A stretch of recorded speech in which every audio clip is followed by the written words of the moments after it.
Do you want me to mute, Wendy? Oh, yeah.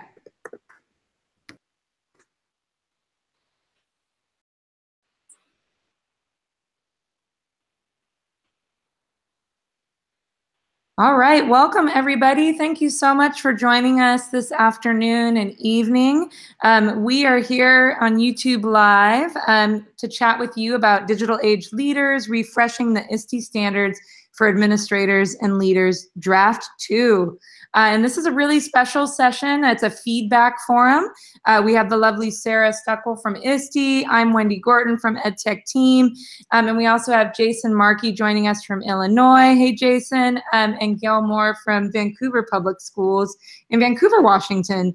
And then we have all of you who are joining us virtually to lend your voice to this important time when we're going to release the new ISTE standards. I'm going to hand it over here to Sarah in just a moment, but we're going to look at the overview of changing landscapes for digital learning. We'll do some group work, so hopefully all of you have a browser open and are ready to dive into the standards with us, and then give some final thoughts and next steps. But we did want to do a couple of introductions. So in the chat, you guys should all see a little chat just like this underneath our YouTube screen. Go ahead and share with us your name, your role, your location in the chat, and why are the ISTE standards important to you?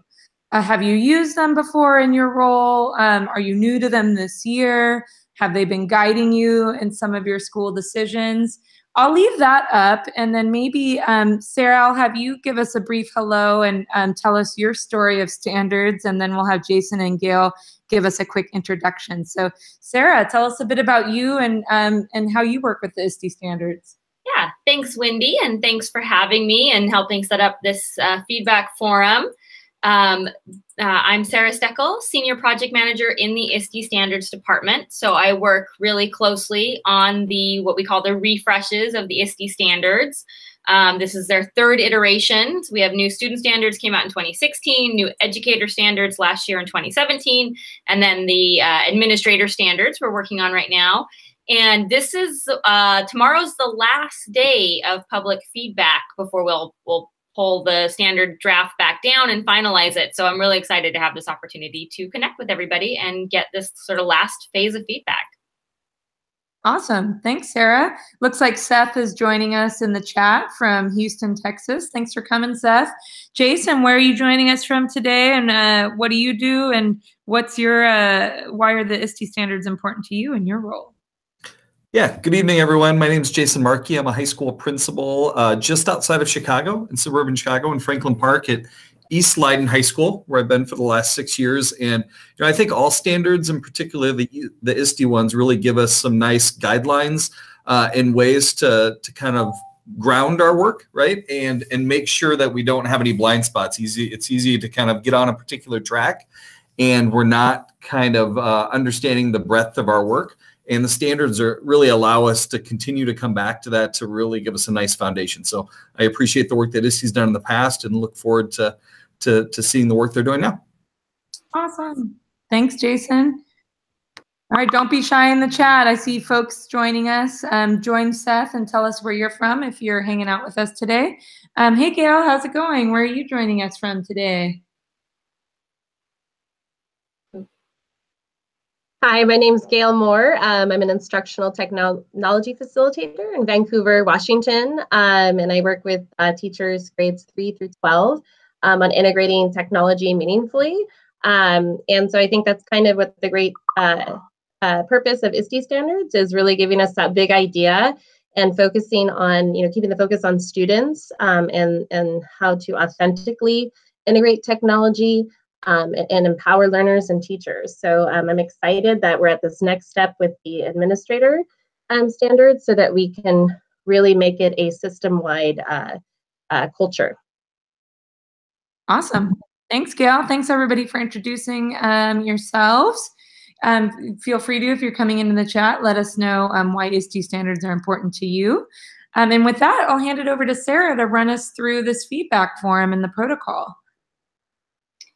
Yeah, so I'm just going to do a little bit of setup, kind of like what the stage is, what the groundwork is that we're looking at right now, and then segue right into the feedback. And so I'll hope that Jason and Gail will jump in with some feedback, and that people will also give their thoughts in the chat, because the real goal here is to get your perspective on this. So when you can go to the next one. So we've been talking a lot in ISTE about, are we at a tipping point of technology access, which is not the same thing as a tipping point of technology use. But we do see an increasing conversation around equity of access, and then also digital use equity. How is tech being used?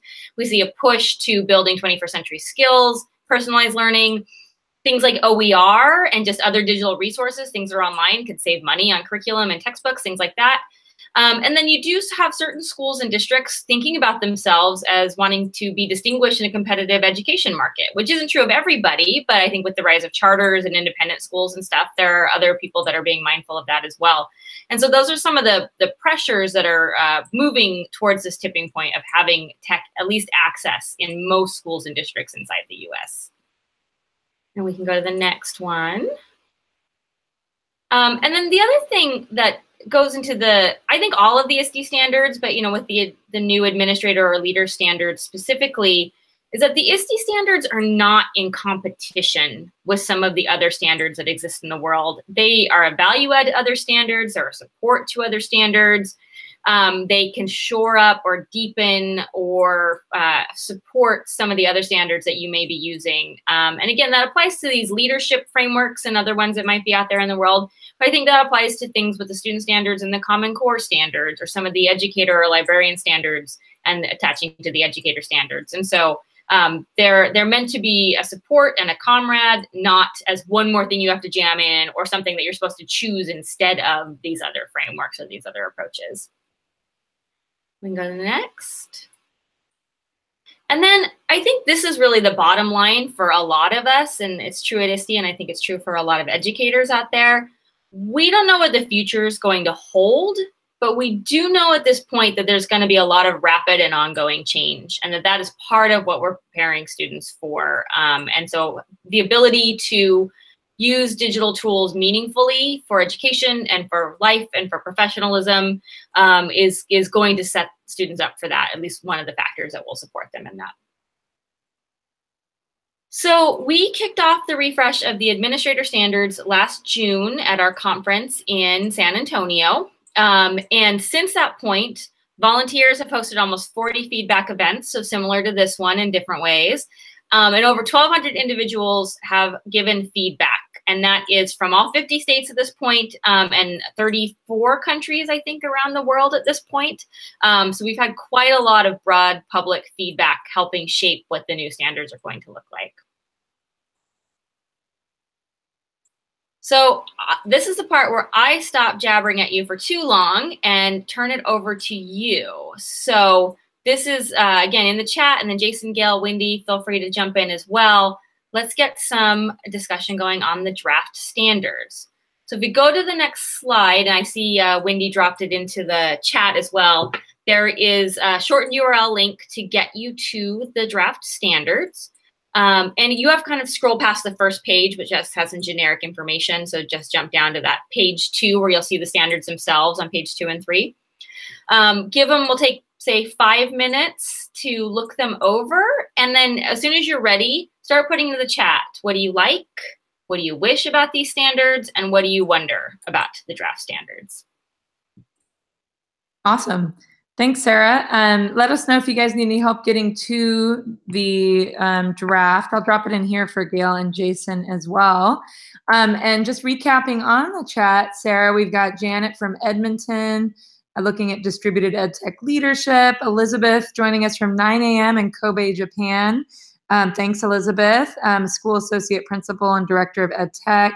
And then Val, also from Edmonton, Director for Leadership of Learning. So really great crew on the line. We're so excited to have your voice help shape the standards today.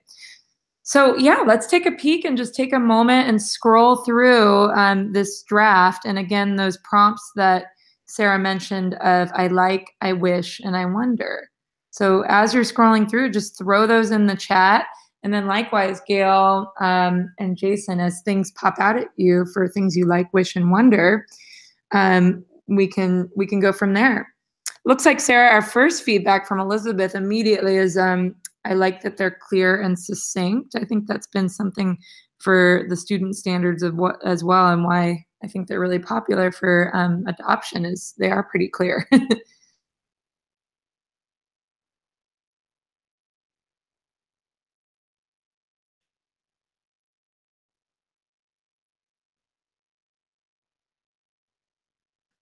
Looks like Elizabeth shared in chat. I like that in Canada we've transformed them to the languages of IB approaches. I wish we could easily access resources to help us teach them. So that's an interesting wish. And Sarah, I know that's something ISTE's been working really hard on, is kind of tangible pieces to the student standards and tangible examples.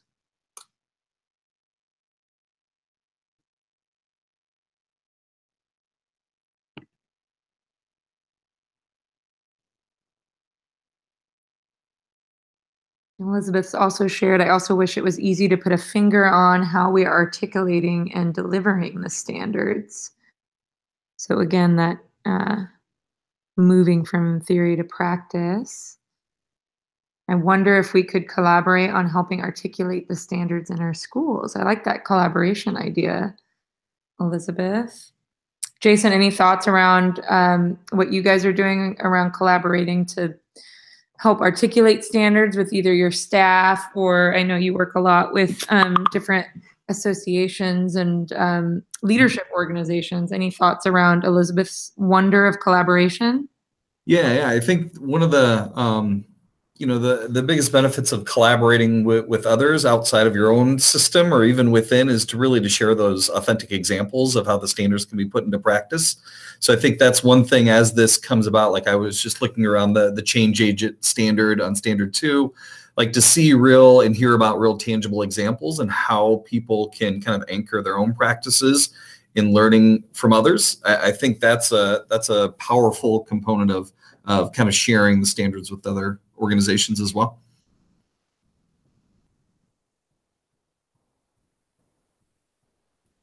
Awesome. Any other likes, wishes, and wonders as we go through, everybody in the chat and here on the call? I mean, I will say I definitely appreciate the fact that it starts with equity. I mean, I think that's and I like the very simple statement of equity champion. That we should be, because these are leadership standards, that should be, again, at the core of what we are leading for, that no students or groups of students are left behind and everyone is represented. So I really do appreciate that ISTE's really started with that and made it core and central. I kind of piggyback what Jason was saying is, yeah, that advocacy is starting with that advocacy as a leader, and also in the change agent of shared vision, creating that strategic plan that is shared by all, and continue to share the success and empowering not only teachers and admin, but empowering the students through an empowering leader. So I like that. Totally. It looks like in the chat too, folks just like the active voice. Clara mentions change agent, kind of the nouns that are here, being, systems thinker, empowering leader. It's something to be or to aspire to be. Some powerful language and boldness of phrasing. Thanks, Janet, for sharing that like.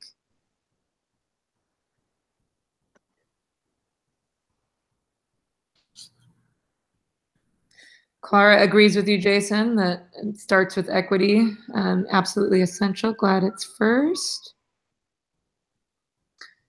Janet also mentions the empowering yet humility in connected learner.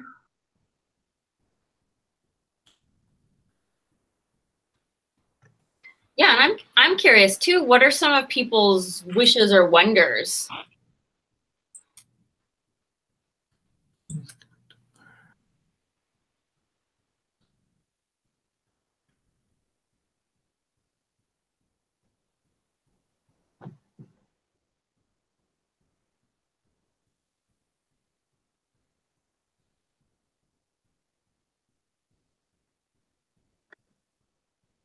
Thanks, Judy, for mentioning it's nice to have administrators continuing to learn. It's nice to include that and have it be front and center for sure. Yeah, any wonders, anything that you, with the phrasing, wondering why it's there, or something that...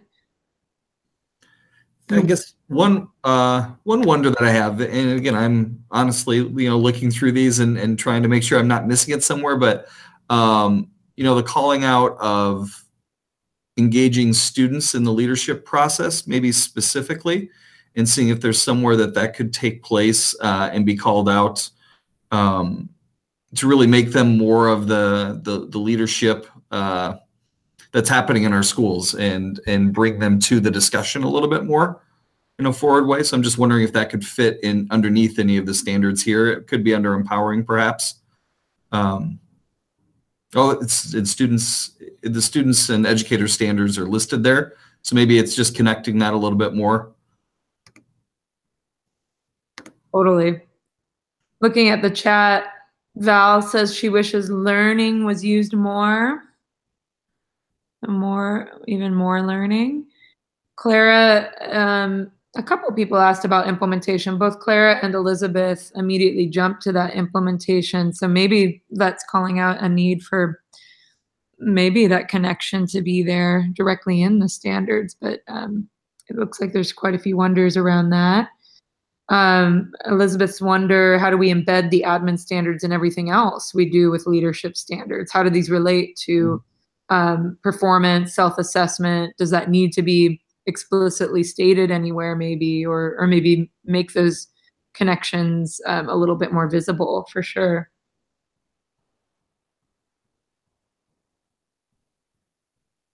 Seth likes the overall feel. I think that kind of goes along with what a couple other folks said about the phrasing and the verbiage and the kind of strong words being used. So thanks, Seth, for that feedback.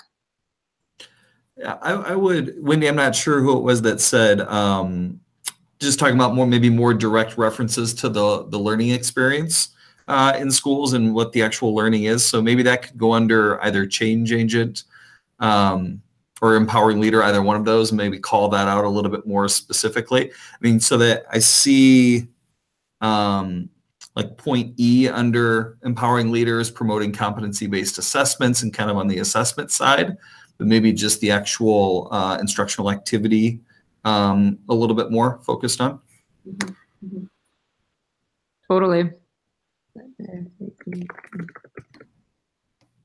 Yeah, that's great. Thank you for all this feedback, everybody. And I'll say two things. One, some of the feedback you're giving us, including about sort of beefing up the engagement with students or with learning directly, is consistent with what we've been hearing about this draft. So I think it's the message partly there is ISTE hears you and others who've said things like that.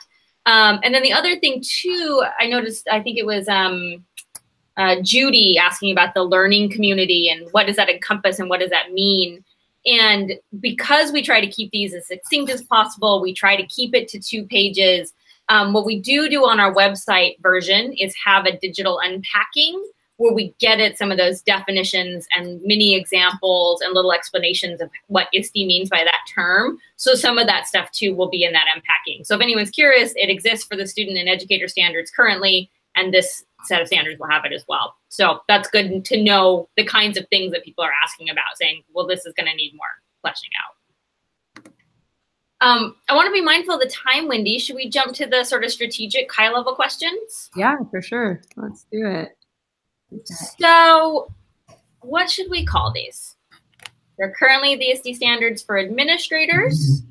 A lot of people have been saying they should be for leaders. We've also been toying around with things like educational leaders or instructional administrators, things like that. I'm just curious to know what this group thinks we should call these. I personally, I think just leadership resonates more with me than administrator.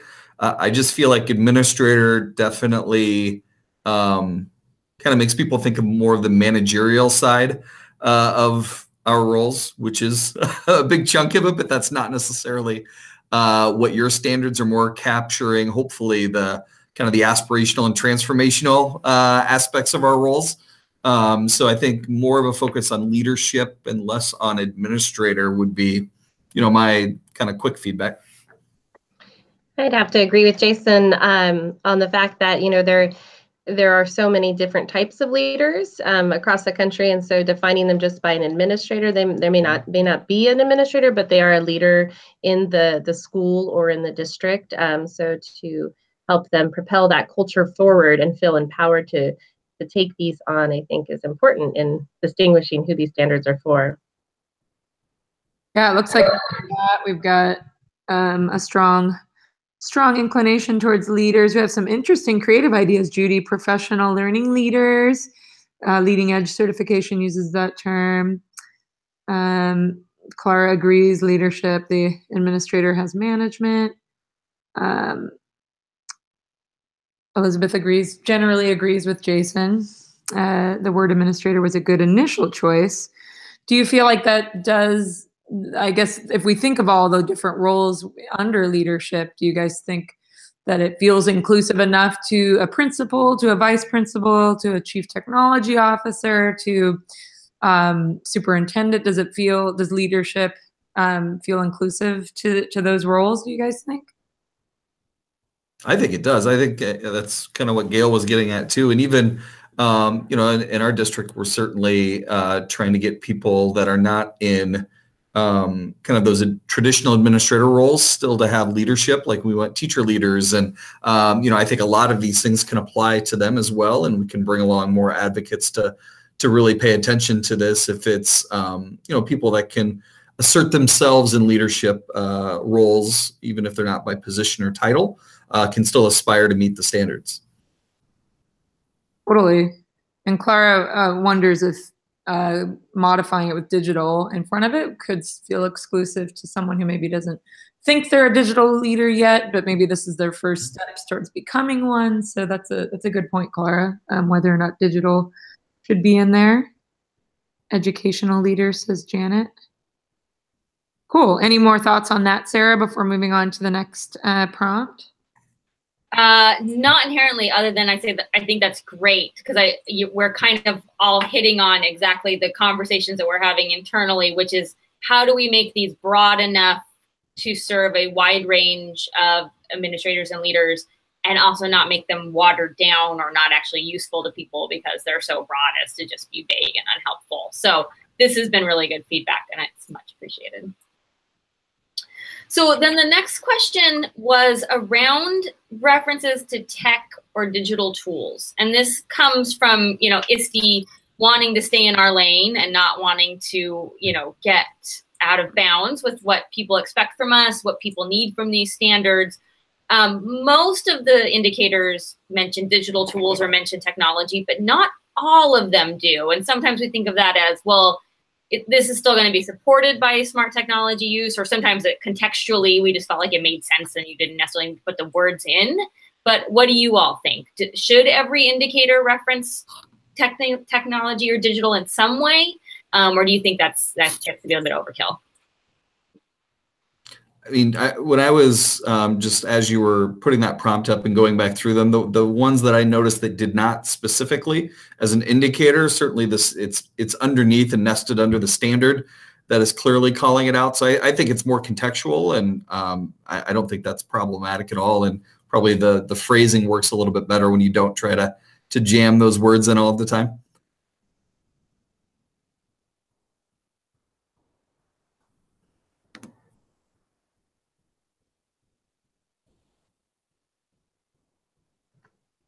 Yeah, I did a quick Control F just to see where all the text is. Like for most, there's a few that don't, like protecting privacy, development of skills to navigate change, professional goals. So there are some that aren't, like you said, Sarah, that don't inherently bring it up. Does that feel like a good balance? Should it be there in everyone? Let's see. Elizabeth agrees with Jason in that part. Overkill, focus on learning would resonate with those that might not pick up the resource because they were not focused on technology. Thanks, Val, for sharing that sentiment.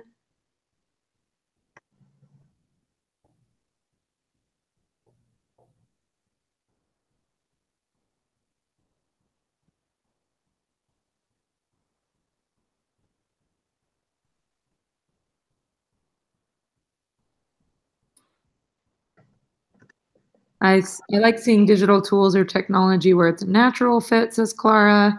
I've heard an interesting conversation about digital citizen versus citizen, and I think clarity is better. Janet agrees with contextualization. It would lose the spirit of it if it always came back to the tools. So kind of that bigger philosophy of this not being all about tools. But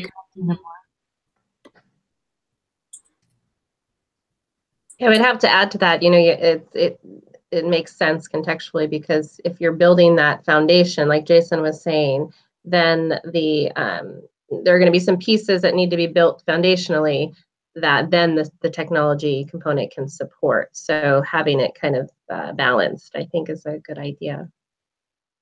Yeah, that's a good point.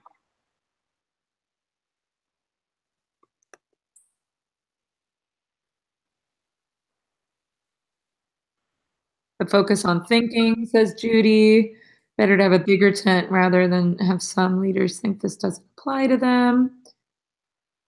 Nothing stands out to missing to Seth. Digital age leadership involves more than tech-only touches. So perhaps those ones that don't have technology, just looking here, such as 5A and 5B, about navigating change, innovative systems, mindset of improvement.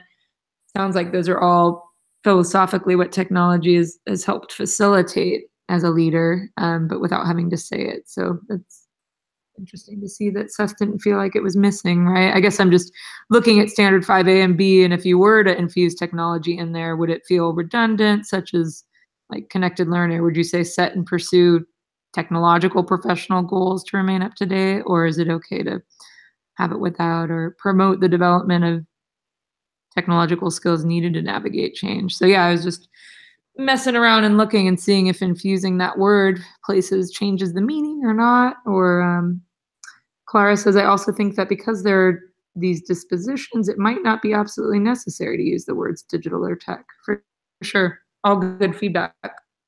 Yeah. So should we head on to sort of the wrap up and what's next? Yeah, let's do it. Awesome. Okay. So pop up next one. So as I mentioned at the get-go, tomorrow's the last day of public feedback. And after that, we'll just be busy finalizing the standards, putting out the resources that'll come out right away to support them. And they will be officially available at our conference in Chicago in this end of this June. And similarly, they'll be available online for anybody who's not at ISTE, hashtag not at ISTE. And then we'll also be, like I said, developing resources to support the use of the ISTE standards more broadly. And then if we go to the next one, I'm hoping, well, two things. If your school or district or state or Ministry of Education, what have you, is using any of the standards, we would love to know about it. So this is a pretty brief survey that just lets us know what your school or district or what have you is doing. And it can even be we're on early in the stages of adopting, or I want to do this. How can I learn more? Anything like that. And I should say too, sometimes people think of adoption as a really formal bureaucratic kind of a thing. And as much as ISTE loves formal bureaucratic adoptions, we're not necessarily pinning our hat on that. So if you're just using the standards in any capacity in your system, that's kind of what we mean by adoption. So we would love to hear your story about that. And then the very last thing is that we do have a feedback survey, just sort of an individual, your last thoughts on the draft standards. And so there's the link to it there. It's pretty short. It gives you a chance to kind of give your final feedback on the standards, give us some last takeaways of what we need to be thinking about. And then if you're interested, you're welcome to share contact info and we'll let you know when the standards are out, but that's an optional piece. So I hope everyone takes just 5 or 10 minutes and pops onto that survey really quickly just to give your last thoughts. It's super appreciated. And I'll just say thanks to Jason and Gail and Wendy and the EdTech team and everybody who's on the intertubes today. Awesome, Sarah. And thank you so much, Jason and Gail, and all of you. Really great chat happening. Hopefully, feel free to drop your Twitter handles in there if you want. It seems like you guys are all have great PLNs, and some of you are going to ISTE like Clara. So we always enjoy these community events to help connect like-minded educators with each other. And I did drop in there, Seth, if you're our hashtag not at ISTE, there are a few ways that you can win tickets to ISTE. I put in Global Student Voice Film Fest in there as one of them.